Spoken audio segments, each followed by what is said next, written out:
Chapter on what has been related about indeed Allah loves sneezing, and He dislikes yawning.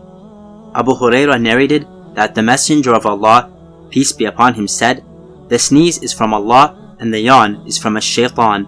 So when one of you yawns, let him cover his mouth with his hand. For when he says, a shaitan laughs from inside his opening. And indeed, Allah loves the sneeze and He dislikes the yawn. So when a man says,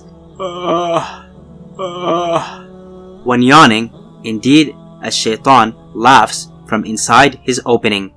This hadith is graded sahih or authentic. Comments. Sneezing for the state of health and joy is a mercy and grace of Allah, because it lightens the brain and it feels comfortable. If the mists of the nose are not released and the wetness remains stuck, the person will experience discomfort and sickness. So Allah likes sneezing. That is why saying Alhamdulillah is commanded for it. Whereas yawning is a sign of slackness and boredom. Therefore, Allah dislikes it. Abu Hurairah narrated that the Messenger of Allah, peace be upon him, said, "Indeed, Allah loves sneezing and He dislikes the yawn.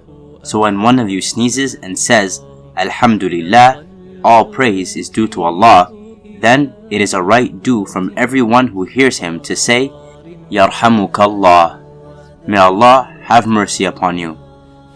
As for yawning, then when one of you yawns, let him suppress it as much as possible, and not say, for that is only from a shaitan laughing at him." This hadith is graded sahih or authentic.